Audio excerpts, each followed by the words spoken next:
सभी दोस्तों को नमस्कार, राम राम, जय श्री राम। सभी भारतवासियों को गणतंत्र दिवस की हार्दिक शुभकामनाएं। कि आज का जो वीडियो बनाया जा रहा है ये 26 जनवरी को ही बनाया जा रहा है। हमारी जो पहली क्लास हमने एक छोटा सा पार्ट लिया था रिमाइंडर थ्योरम का। और रिमाइंडर थ्योरम में आपको पता है कि हमने कुछ बेसिक बातें की थी कि रिमाइंडर शेषफल क्या होता है। शेषफल दो प्रकार के होते हैं, एक पॉजिटिव रिमाइंडर, एक नेगेटिव रिमाइंडर। यह वीडियो देखिए उससे पहले आप एक काम करना, जो फर्स्ट पार्ट लगभग 20 मिनट के लगभग छोटा सा बनाया था, एक बार उसको आप चेकआउट कर लेना, जिससे आपको आगे की बातें बहुत अच्छे से समझ में आ जाएगी। अब आपको पता है कि हमने पॉजिटिव और नेगेटिव रिमाइंडर के बारे में देख लिया था और उसके कुछ क्वेश्चन भी 10-12 क्वेश्चन हमने किए थे। आज हम उसी बात को आगे बढ़ाएंगे। हमारी जो बातचीत चल रही थी वो चल रही थी रिमाइंडर थ्योरम से रिलेटेड चल रही थी, ठीक है। रिमाइंडर से रिलेटेड बात कर रहे थे, शेषफल से संबंधित बात कर रहे थे। क्योंकि देखो होता क्या है, इन क्वेश्चनों की सबसे अच्छी खासियत यही है कि जब तक हमें बेसिक क्वेश्चन नहीं होंगे तब तक हम एडवांस क्वेश्चनों तक अप्रोच नहीं कर सकते, ठीक है। अब देखिएगा, हमने कल कुछ क्वेश्चन किए थे, आज उससे आगे के क्वेश्चन स्टार्ट करेंगे। जैसे मैं आपके सामने एक छोटा सा एग्जांपल लेकर के बातचीत स्टार्ट करता हूं। जैसे देखिएगा, मैं एक क्वेश्चन रख रहा हूं 1353 प्लस 2601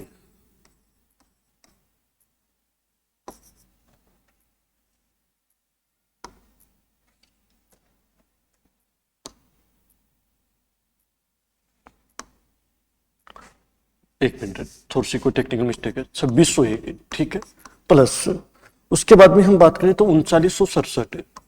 और मान लीजिएगा अगला ये बोल देगा कि इसको डिवाइड करने हमें 13 से 13 से, तो बताओ शेषफल क्या होगा। एक जैसे ये क्वेश्चन रखती है, ठीक है। एक एग्जाम्पल और साथ में ले लेते हैं। जैसे मान लीजिएगा मैं आपके सामने एग्जाम्पल रख दूं कि 37 इंटू 43 इंटू 51/7। हमें ये बताना है कि रिमाइंडर क्या होगा। ध्यान रखिएगा, पहले आप एक काम करना, वीडियो को पॉज कर लेना, आराम से देखना कि कोई बात समझ में आपसे क्वेश्चन हो रहा है या नहीं हो रहा। पहले खुद करने की कोशिश करना, यदि नहीं होता है तो फिर आराम से देख के समझ लेना कहाँ मिस्टेक कर रही हो। देखो आप यदि एक बार यदि छोटी सी बात करा कि यह 1353 है, 1353 में यदि 13 को भाग देवा तो पूरा एक महीने भाग देवा की जरूरी को नहीं, क्योंकि अपन देखो 1300 तो पूरा भाग जाए है, ऊपर बच जाए है 53, 53 में 13 को भाग दे, ठीक है। 13 चौक 52 में शेषफल का तो बचो एक, एक्स्ट्रा एक मतलब पॉजिटिव रिमाइंडर बच रहे हैं, ठीक है। अब देखो 2600 में तो पूरा भाग जैसे 13 दूनी 26, शेषफल का तो बच रहे हैं एक, पॉजिटिव रिमाइंडर है, ठीक है। 3900 में पूरा भाग जाए 67। अब देखो 13 पंजो 65, 13 से 78 तो ज्यादा हो जाए है, 13 पंजो 65, शेषफल कितना बचा है 2, पॉजिटिव रिमाइंडर ले लेते हैं क्योंकि नजदीकी है। टोटल कितना 2 और 1 3 और 1 4, इसका मतलब शेषफल कितना आ जाएगा 4 आ जाएगा। अब देखो 37 में 7 का भाग देते हैं, 7 पंजे 35, शेषफल कितना बचा 2, ठीक है। 7 संग 42, शेषफल कितना बचा 1, 7 7 49, शेषफल कितना बचा 2। अब नियम ये बोलता है कि जितना शेषफल बच जाता है, यदि चिन्ह गुणा का है तो उन शेषफल को गुणा करना है, यदि जोड़ना होता तो फिर शेषफल को भी जोड़ देते। अब देखो 2 एकम 2, 2 दूनी 4, शेषफल फाइनली कितना आ जाएगा 4। आगे देखिएगा, आगे मैं यदि कुछ एग्जाम्पल और लेता हूं, जैसे कुछ ठीक ठीक एग्जाम्पल हैं उनकी बातें कर लेते हैं। चलो 2 एग्जाम्पल और लेते हैं। मान लीजिएगा आपके सामने मैं क्वेश्चन रख देता कि 132 गुना 135 गुना 136 गुना 138 गुना 142 बट्टे आपके पास में मैं रख रहा हूं 137। एक काम करना, पहले इस क्वेश्चन को रोकना, आप एक बार खुद आंसर करोगे और उसके बाद में इसका आंसर सॉल्यूशन देखना। अब आपको पता है इतना बड़ा मल्टीपल करके फिर शेषफल तो निकालना पॉसिबल नहीं होता। अब हम पॉजिटिव नेगेटिव रिमाइंडर की मदद से निकालेंगे।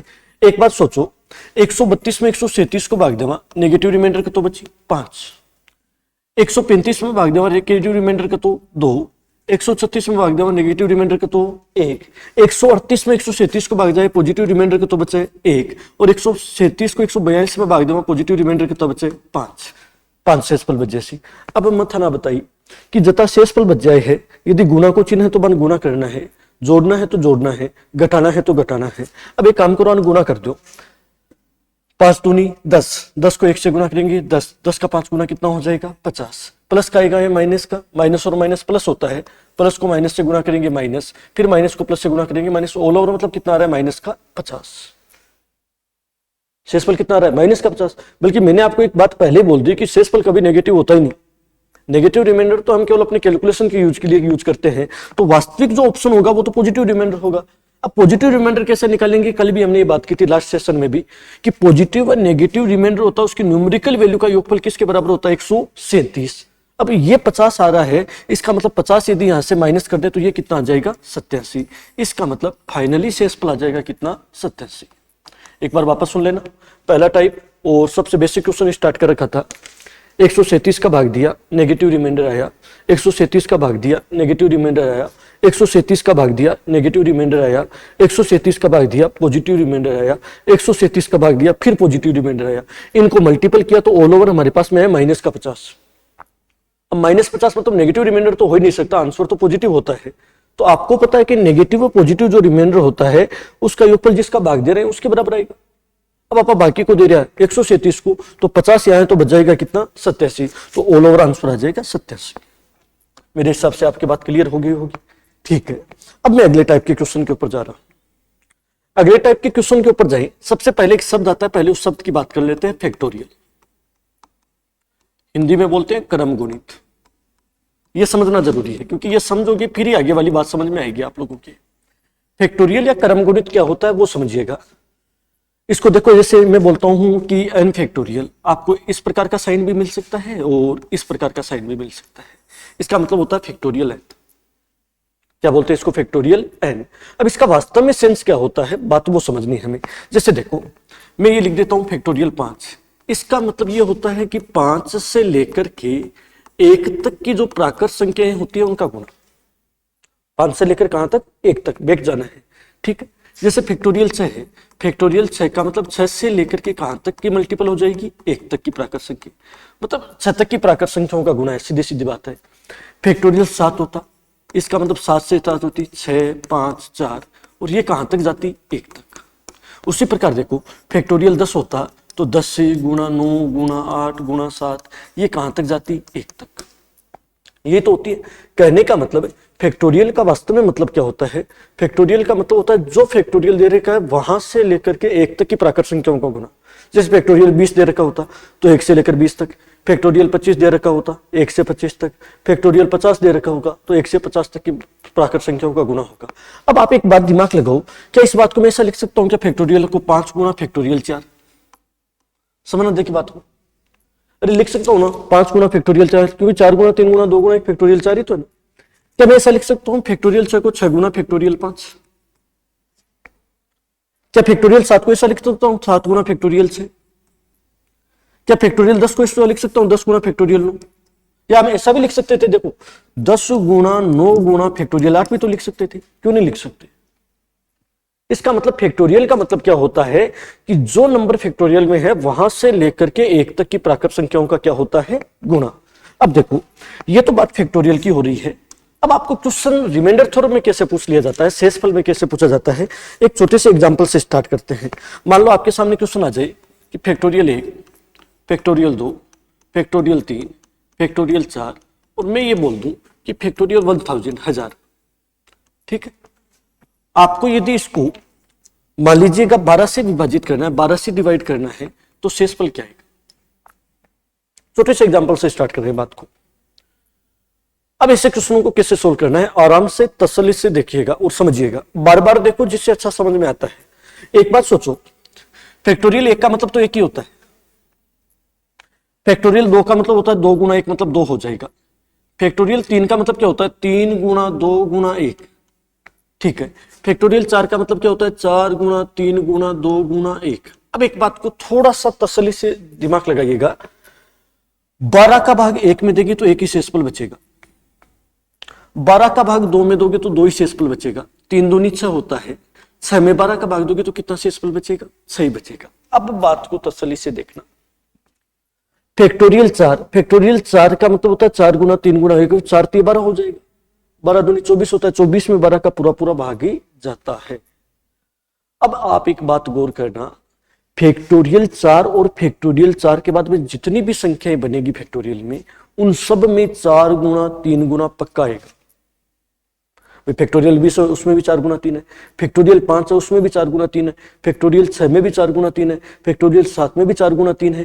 कहने का मतलब फैक्टोरियल 4 और उससे जितने भी बड़े फैक्टोरियल है उन सब में 12 का भाग पूरा पूरा जाता है। तो आगे तो सब में शेषफल 0 आएगा, तो हमें तो चेक यहाँ कहां तक करना, तो यहीं तक ही करना था। तो यहां तक शेषफल कितना, 6 2 8 और 1 9, बाकी में शेषफल कितना हो जाएगा 0। तो ऑल ओवर हमारे पास में आंसर कितना आ जाएगा, कितना शेषफल बचेगा, 9 शेषफल बचेगा। बात को समझे क्या, नहीं समझे तो एक बार फिर समझो। क्या बात बोली, मैं ये बात बोल रहा हूं कि फैक्टोरियल 4 या फैक्टोरियल 4 से बड़ी जितनी भी संख्याएं हैं उन सब में 4 गुना 3 होगा। अब आपको पता है कोई भी संख्या है जिसमें 4 गुना 3 है, इसका मतलब डेफिनेटली उसमें 12 का पूरा पूरा भाग जाता है। इसका मतलब हम ये बोल सकते हैं कि फैक्टोरियल 4 और फैक्टोरियल 4 से बड़ी जितनी भी संख्याएं हैं उन सब में 12 का पूरा पूरा भाग जाएगा, और सब में 12 का पूरा पूरा भाग जाएगा। इसका मतलब सब में शेषफल कितना बचेगा, 0। इसका मतलब हमारे तो काम की बात यहीं तक ही है, बाकी में तो 0 होगा। तो शेषफल कितना आ जाएगा, 6 2 8 और 1 कितना हो जाएगा, 9। चलो एक एग्जाम्पल जैसे और लेते हैं।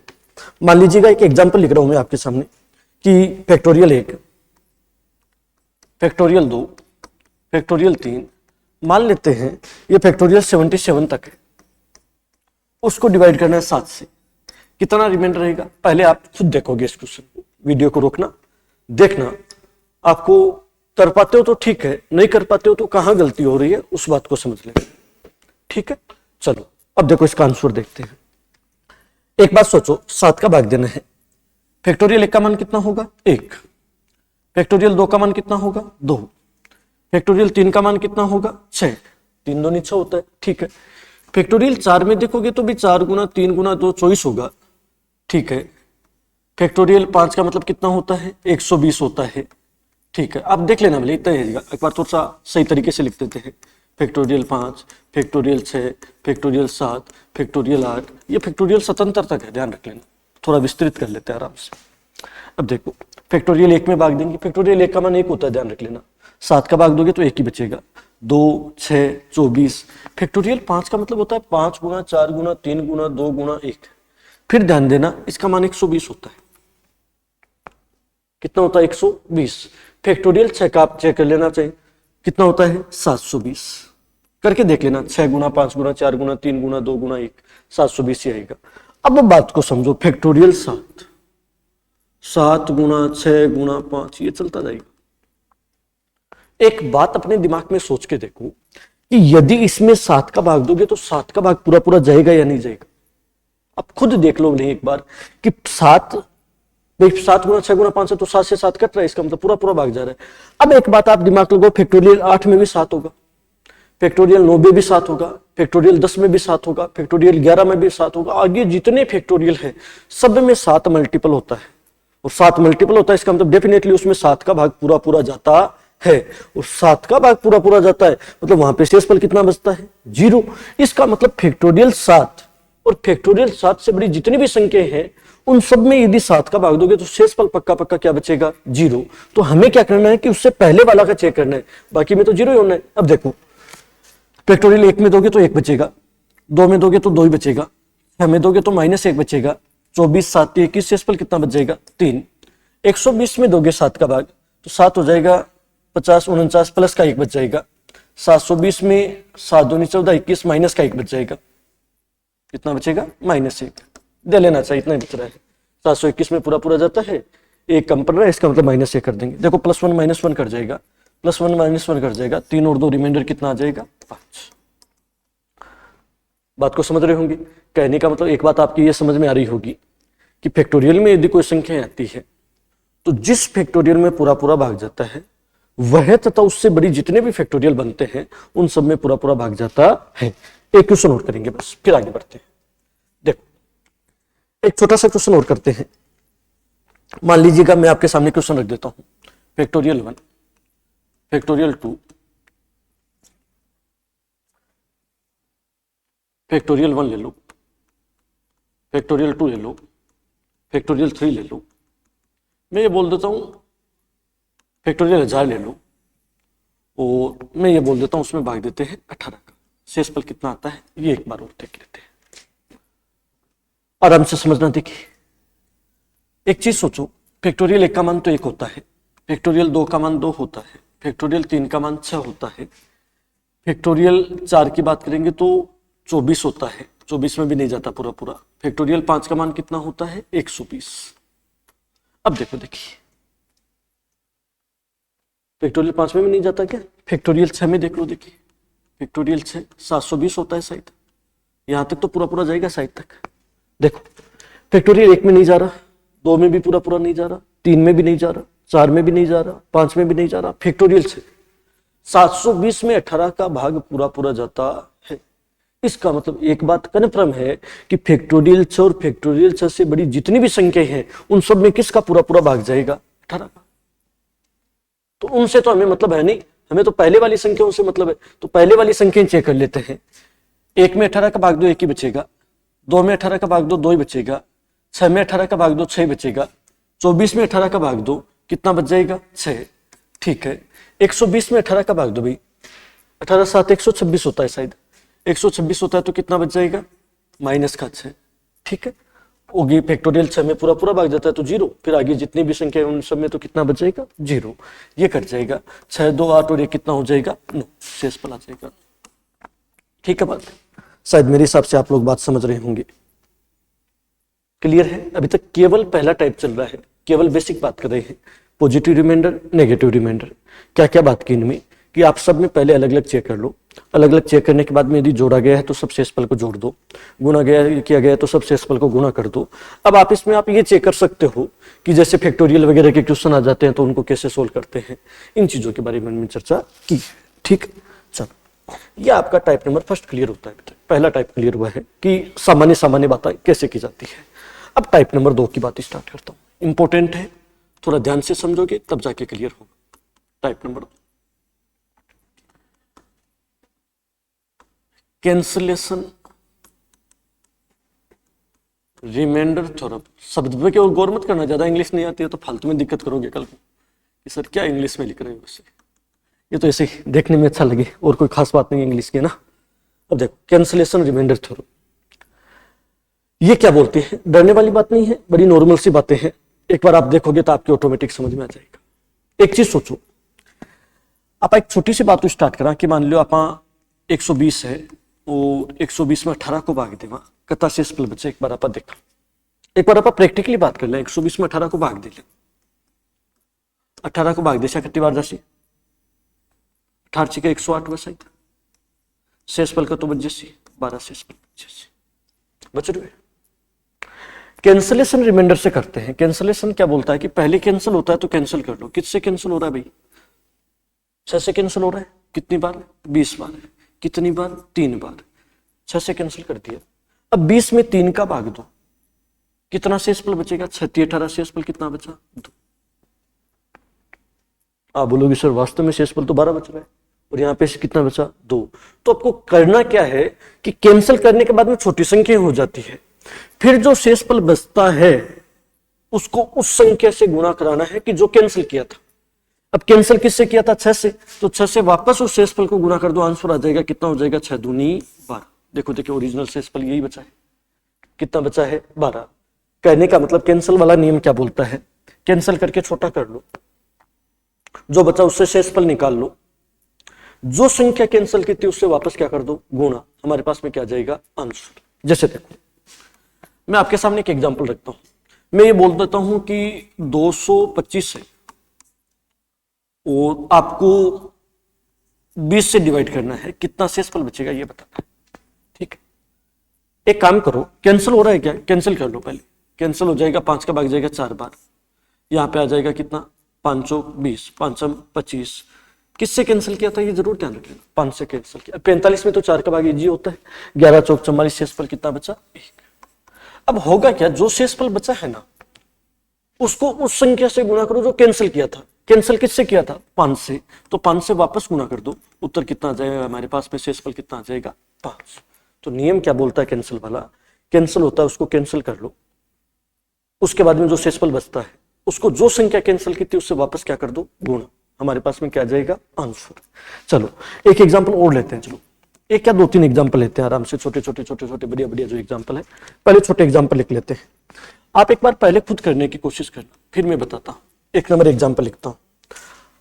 एकदम छोटा एग्जांपल, 16 में 12 का भाग देते हैं, कितना शेषफल बचेगा? बता कोई भी सकता है, मैं फिर बोल रहा हूं, पहले छोटी बातें सीखेंगे तभी जाके टफ बातें समझ में आएगी, नहीं टफ बातें सीधी समझ में नहीं आती।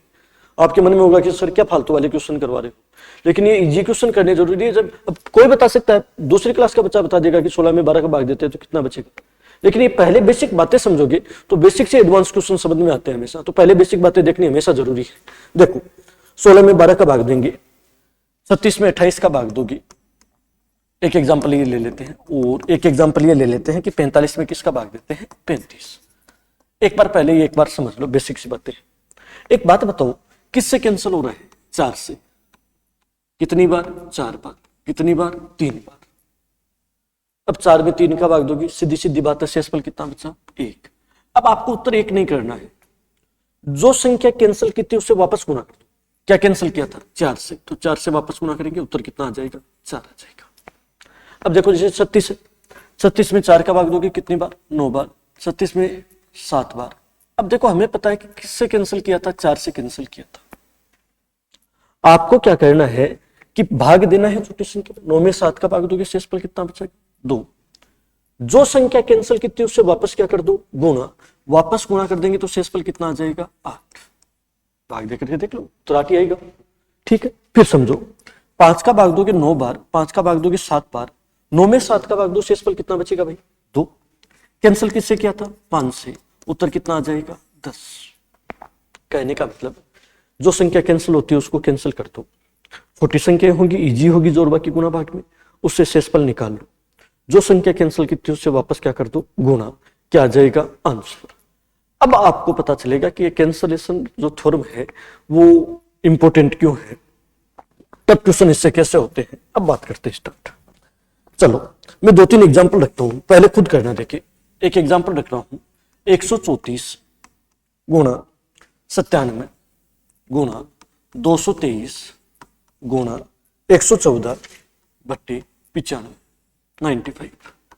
एक तो ये एग्जांपल आपके सामने रख, ठीक है। एक एग्जांपल और रख देता हूं, चलो एक एग्जांपल रखते हैं, 65 गुणा 107 गुणा 88 गुणा 41 बट्टे 84। एक ही एग्जांपल करेंगे, 2 एग्जांपल करते हैं। चलो अब एक बात आप खुद दिमाग में लगाओ कि 95 का यदि भाग देने बैठेंगे तो कितना टाइम लगेगा, कितनी कैलकुलेशन टफ पड़ जाएगी। आप 84 का भाग दोगे तो कितना टाइम लगेगा? बहुत ज्यादा टाइम लगेगा, भाग सेट ही नहीं हो पाता, कैलकुलेशन टफ होगी।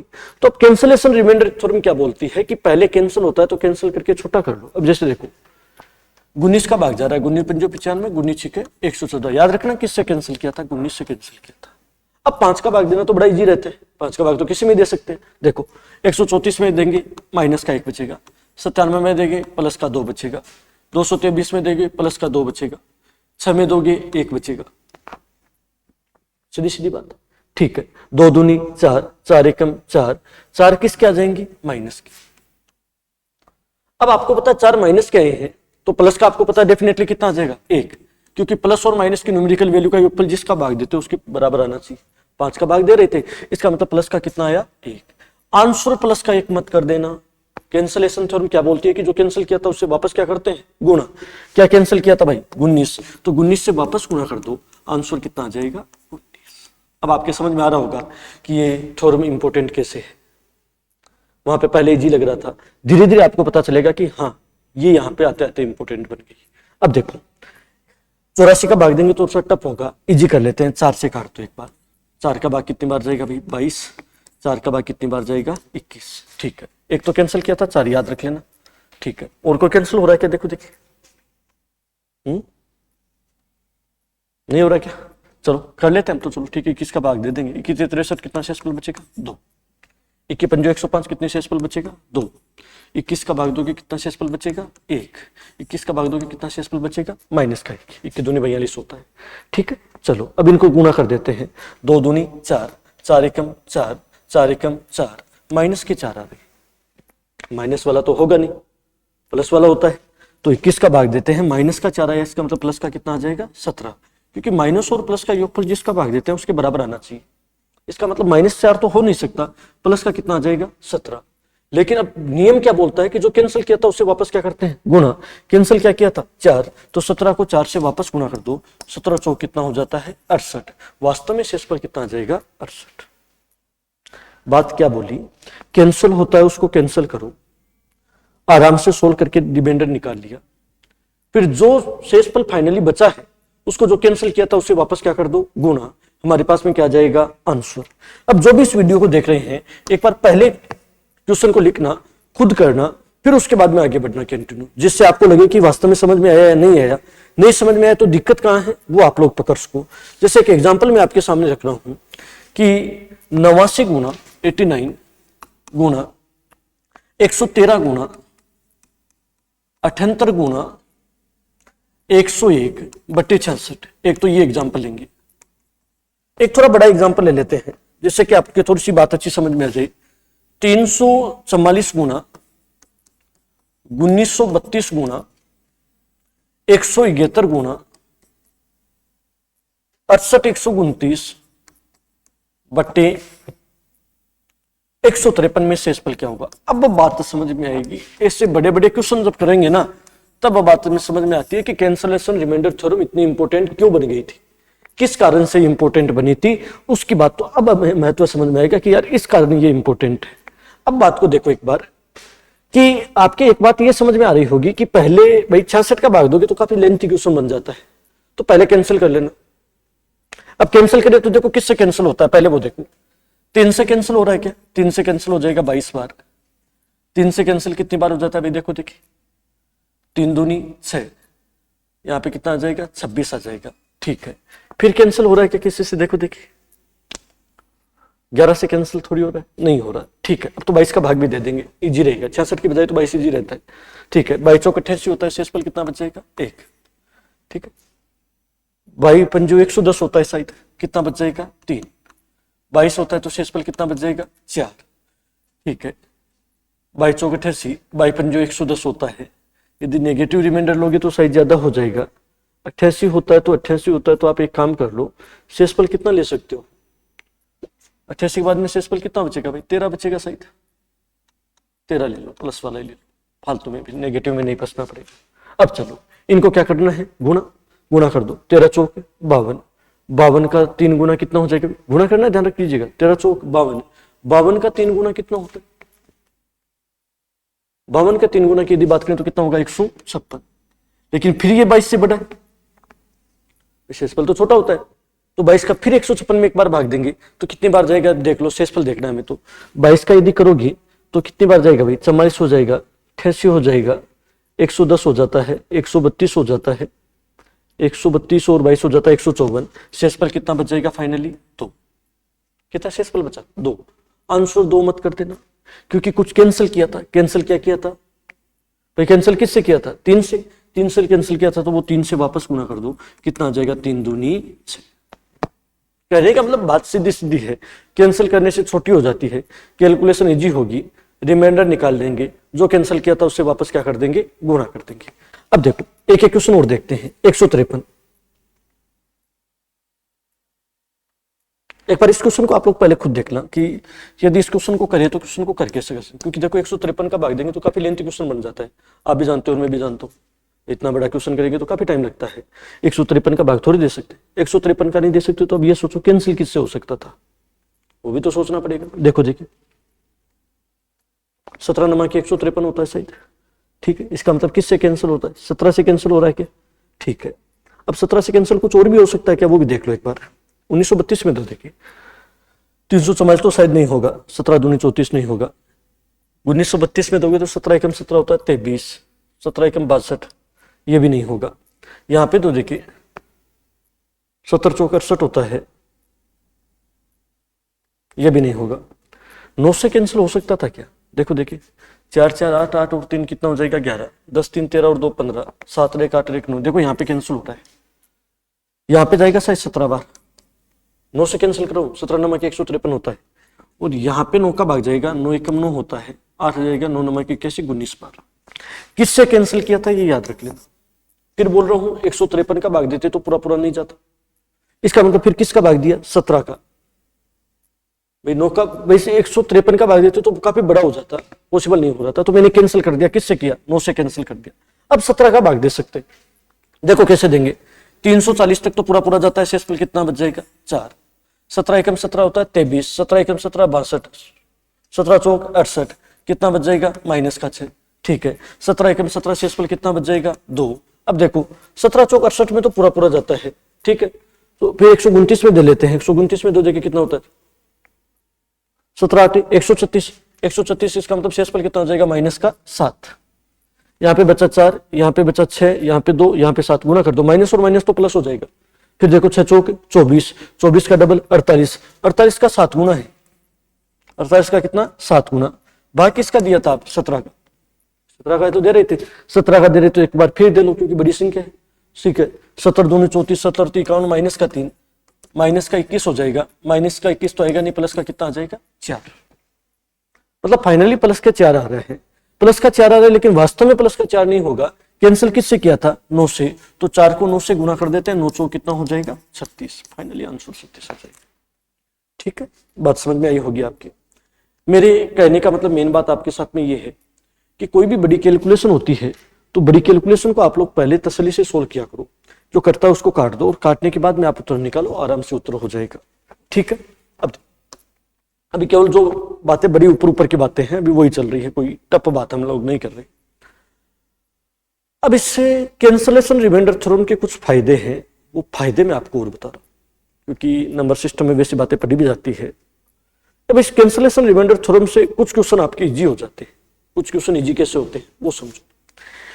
आगे बात बढ़ाएं उससे पहले जैसे आपसे पूछ लेगा अगला कि अंतिम एक अंक क्या होगा, कोई भी कैलकुलेशन दे देगा, बोल देगा अंतिम अंक बताओ। ठीक है, और अंतिम अंक तो क्या कोई भी निकाल देता है क्योंकि अंतिम अंक का मतलब तो इकाई का अंक होता है, और इकाई का अंक याद तो हम सीधा सीधा कर लेते हैं, भाई इकाई के अंक को गुना कर दो, जोड़ दो, घटा दो, जो भी करना है उसे याद कर लेते हैं। लेकिन आजकल क्वेश्चन ये नहीं आता। अगला क्वेश्चन ये बोल देगा कि अंतिम 2 अंक क्या होंगे, अगला क्वेश्चन ये बोल देगा कि अंतिम 3 अंक क्या होंगे। अब ध्यान रखिएगा, ये जरूरी नहीं कि केवल क्वेश्चनों में काम मिले, बाकायदा जब हम ऑप्शन चेकआउट करते हैं, कोई भी कैलकुलेशन बड़ी कैलकुलेशन आ जाती है टफ एग्जाम में, तो फायदा क्या करती है कि सीधे आंसर निकाल सकते हैं इससे, पूरी कैलकुलेशन न करके। मान लो इकाई का अंक 2 ऑप्शनों में से मिल जाए तो लास्ट के 2 अंक निकाल ले, तो लास्ट के 2 अंक से हमें पता चल जाएगा कि कौन से ऑप्शन को क्लिक करें। तो जरूरी नहीं एग्जाम के नजरिए से सीखें, जरूरी नहीं केवल उस क्वेश्चन के नजरिए से सीखें, ये कैलकुलेशन के नजरिए से भी इंपॉर्टेंट पार्ट है। अब आप बोलोगे सर कैसे? अब देखो, हमें अंतिम अंक, अंतिम 2 अंक, अंतिम 3 अंक निकालना हो तो उसमें ये चीजें बड़े फायदेमंद रहेगी। तसल्ली से देखना, समझना। एक बात चलो एग्जांपल से स्टार्ट करते हैं।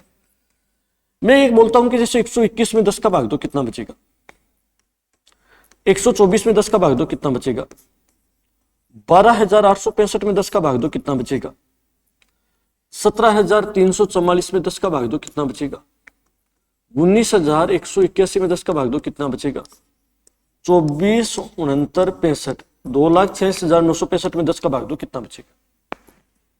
आप लोग थोड़ा सा दिमाग लगाओगे तो बड़ा अच्छे तरीके से इस बात को सीख लोगे। आपको पता है 121 में 10 का भाग दोगे तो 1 बचेगा, देख करके देख लो चाहिए। 124 में 10 का भाग दोगे तो 4 बचेगा, 12,865 में 10 का भाग दोगे तो 5 बचेगा, 17,344 में 10 का भाग दोगे तो 4 बचेगा, 19,181 में 10 का भाग दोगे तो 1 बचेगा, 24,024 69 65 में 10 का भाग दोगे तो कितना बचेगा, 1। मतलब जनरली आप थोड़ा सा दिमाग लगाओगे तो एक बात समझ में आएगी कि कोई भी कैलकुलेशन है, कोई भी संख्या है, उसमें 10 का भाग देने पर अंतिम अंक आ रहा है, इकाई का अंक आ रहा है। बात समझ में नहीं होंगी, कौन सा अंक आ रहा है, अंतिम अंक। ये बात आपके पकड़ में आ रही है? क्या बात बोली कि कोई भी संख्या है उसमें 10 का भाग दो तो जो शेषफल बचेगा वो डेफिनेटली कौन सा अंक होगा, अंतिम अंक। उसी प्रकार चलो एक एग्जांपल मैं और देता हूं। जैसे मान लो मैं आपके सामने रख दूं कि 12 89 65 उसमें 100 का भाग देते हैं, 24 36 उसमें 100 का भाग देते हैं, 27 89 12 3 इसमें 100 का भाग देते हैं। मान लीजिएगा 29 68 5 उसमें 100 का भाग देते हैं, 29 98 12 उसमें 100 का भाग देते हैं, 17 34 51 इसमें 100 का भाग देते हैं।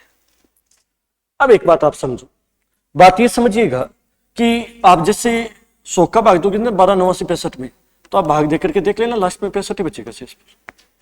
कितना बचेगा? 65। आप इसमें भाग दे लेना, 36 शेषफल बचेगा। आप इसमें भाग दे लेना, 23 शेषफल बचेगा। आप इसमें भाग दोगे तो 85 शेषफल बचेगा। आप इसमें भाग दोगे तो 12 शेषफल बचेगा। और आप इसमें भाग दोगे तो 51 शेषफल बचेगा। ज्यादा बड़ी संख्या पे क्यों जाते हो यार? 112 में 100 का भाग दे लो, शेषफल कितना बच रहा है? 12। 129 में 100 का भाग दो, शेषफल कितना बच रहा है? 29। 151 में 100 का भाग दो, शेषफल कितना बच रहा है? 51। 199 में 100 का भाग दो, शेषफल कितना बच रहा है? 99। ये बात तो समझ ही सकते हैं। अरे भाई ये तो जानते हैं हम लोग। अब आप एक बात आपके समझ में आएगी कि यार किसी भी संख्या में 100 का भाग देते हैं तो जो शेषफल बचता है वो अंतिम 2 अंक है। कितने? अंतिम 2 अंक। यहां पे देख लो सही, 100 का भाग देने पर जो शेषफल आया वो अंतिम 2 अंक है। यहाँ पे भी शेषफल अंतिम 2 अंक है, यहाँ पे भी शेषफल अंतिम 2 अंक है, यहाँ पे भी शेषफल अंतिम 2 अंक है, और यहाँ पे भी शेषफल कितना? अंतिम 2 अंक। मतलब बात ये निकल के आ रही है कि किसी भी संख्या में यदि 10 का भाग दें तो शेषफल होगा वो अंतिम अंक होगा डेफिनेट। 100 का भाग दे तो अंतिम 2 अंक होंगे। उसी प्रकार 1000 का भाग दे तो 3 अंक, 10,000 का भाग दे तो 4 अंक। मतलब कहने का मतलब कोई भी कैलकुलेशन है आप उसमें 10 का भाग दे दो, हमें डेफिनेटली पता चल जाएगा जो अंतिम अंक होगा वो 1 अंक होगा। ठीक है। अब आप बोलोगे सर इसके फायदे क्या होंगे? बात क्या की हमने, एक बार वापस रिपीट कर देता हूं। कोई भी क्वेश्चन आएगा आपको बोल देगा अंतिम अंक क्या होगा, अंतिम 2 अंक क्या होंगे, अंतिम 3 अंक क्या होंगे। तो ऐसे क्वेश्चनों की खासियत होती है कि ऐसे क्वेश्चन जब कभी भी हमारे सामने आते हैं तो अंतिम अंक, अंतिम 2 अंक, अंतिम 3 अंक जब कभी भी पूछे जाए तो उसमें आपको ये बात ध्यान में रखनी है कि अंतिम अंक आता है, अंतिम अंक ज्ञात करना है तो उसके लिए 10 का भाग दे दो, जो शेषफल आएगा वो डेफिनेटली अंतिम अंक होगा। आप उसमें 100 का भाग दे दो, जो अंतिम 2 अंक आएंगे वो शेषफल होंगे वो अंतिम 2 अंक होंगे। आप 1000 का भाग दे दो, जो शेषफल होगा वो अंतिम 3 अंक होगा। ये पक्की बात है। तो अब बात को समझने की कोशिश करूं, आपके ये चीजें काम कैसे आएगी, आपके लिए फायदेमंद कैसे होगी। मैं फिर बोल रहा हूं, ये डायरेक्ट क्वेश्चन के लिए नहीं, ये कैलकुलेशन के लिए भी फायदेमंद है। हम जब ऑप्शन चेकआउट करते हैं तो वहां पे बड़ी कैलकुलेशन में बड़ी फायदेमंद चीजें रहती है। कैसे? देखो, मान लीजिएगा मैं आपके सामने एक एग्जाम्पल रखता हूँ, 112 गुणा 189 गुणा 167 गुणा 195, और आपको बोल देगा कि अंतिम 2 अंक बताओ क्या होंगे। क्या पूछेगा? अंतिम 2 अंक पूछेगा। अब समझो एक बार, एक काम करते हैं, थोड़ा सा एक बार इसको सही लिखते हैं। एक काम करते हैं, इसको लिख देते हैं 195, 205,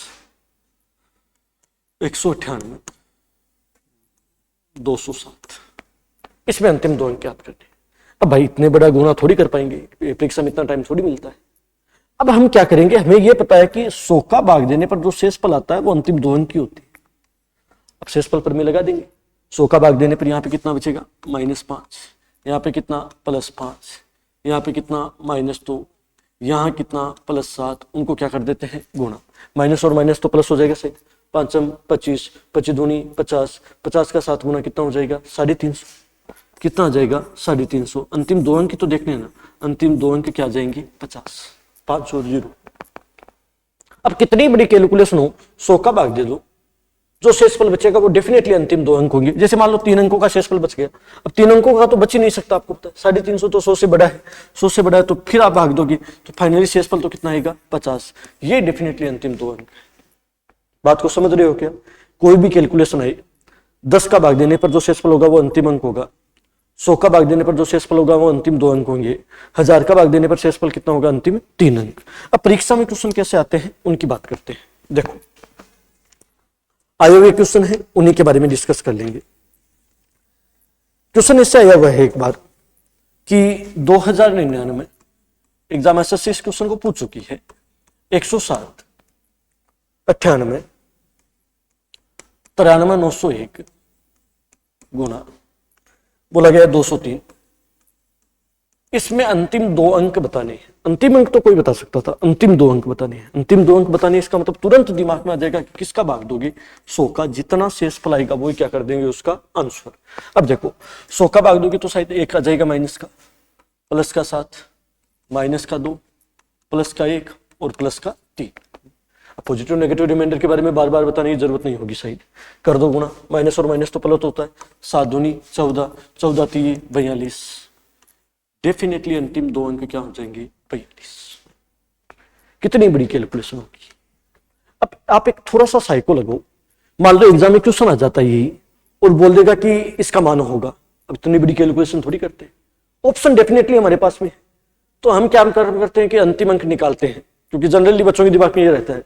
लेकिन एग्जामिनर तो आपसे बड़ा एडवांस दिमाग वाला है, वो क्या करेगा, अंतिम 2 अंक दे देगा, अंतिम अंक तो 2 ऑप्शनों में सेम दे देता है, फिर कंफ्यूजन तो अंतिम 2 अंक निकाल लो, अंतिम 3 अंक निकाल लो, वैसे आप इस क्वेश्चनों को सोल्व कर सकते हो। एक लास्ट एग्जाम्पल और देते हैं, बाकी बातें कल करेंगे। देखो 97 गुना 96 गुना 173 गुना 27 गुना 51, अंतिम 2 अंक बतानी है। क्या क्वेश्चन है, अंतिम 2 अंक। पहले आप करोगे रोक करके खुद, पहले आप खुद रोक करके करोगे, फिर मैं बताऊंगा। ये 51 है, इसमें अंतिम 2 अंक बताने।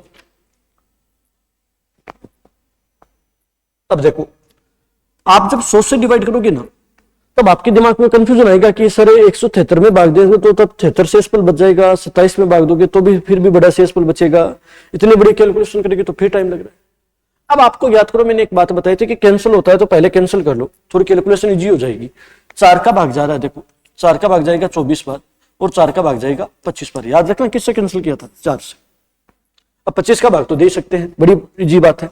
कितना शेषफल बचेगा, 25 100 होता है 3, माइनस का 1, माइनस की 2, प्लस की 2, प्लस का 1, बस अब सोल्व कर दो। देखो माइनस और माइनस प्लस होगा, प्लस और माइनस माइनस हो जाएगा। देखो 3 दूनी 6, 6 दूनी 12, माइनस के 12 तो होगा नहीं, 25 का भाग दे रहे थे, इसका मतलब क्या हो जाएगा, प्लस का 13। अंतिम 2 अंक, अभी ये मत कर देना, 100 का भाग दे रहे, क्या कैंसिल किया था, 4, 4 से वापस गुना कर दो, 13 चौकी 52। अंतिम 2 अंक बोले हैं, अंतिम 2 अंक क्या हो जाएंगे, 52 हो जाएंगे। आपके लिए क्वेश्चन है लास्ट, ये क्वेश्चन आप लोग करोगे और कमेंट बॉक्स में डालना कि इसका आंसर क्या होगा। सभी स्टूडेंटों के लिए है, अंतिम 2 अंक बताने हैं, सभी भाइयों के लिए है। इस वीडियो को लास्ट तक देखने के बाद में इस क्वेश्चन को करके इसका आंसर कमेंट बॉक्स में जरूर शेयर कीजिएगा। 65 गुना 99 गुना 103 गुना 31 गुना 91 गुना 71 गुना 59 और गुना 96, ये क्वेश्चन आप लोगों के लिए है। इसके अंतिम 2 अंक बताने हैं, क्या आएंगे, ठीक है। आपके सामने ऑप्शन रख देता हूं, ए ऑप्शन है 20, बी ऑप्शन है 30, सी ऑप्शन है आपके पास में 40 और डी ऑप्शन आपके पास में 50, ठीक है। इसको एक बार आप सब जरूर कीजिएगा। सभी भाइयों को प्यार प्रेम सपोर्ट देने के लिए बहुत बहुत धन्यवाद। एक बात जरूर आपसे रिक्वेस्ट की जाएगी कि इस चैनल को सब्सक्राइब भी करें, अपने दोस्तों के साथ शेयर भी करें। एक हाँ, पूरा वीडियो देखने के बाद में आपको ऐसा लगे कि कोई दिक्कत है, कुछ बात समझ में नहीं आ रही है, स्पीड ज्यादा है, बताने का तरीका थोड़ा सा गड़बड़ लग रहा है, क्योंकि ऑनलाइन ऑफलाइन मोड में दोनों में बहुत फर्क होता है, तो कहीं पे भी कुछ भी आपको इश्यू लगे तो कमेंट बॉक्स में मुझे पक्का बताना कि सर ऐसी बात है, उसको हम अगले वीडियो में पक्का डेफिनेटली इंप्रूवमेंट करेंगे, ठीक है। जय श्री राम, राम राम, सब भाई बहुत बहुत धन्यवाद।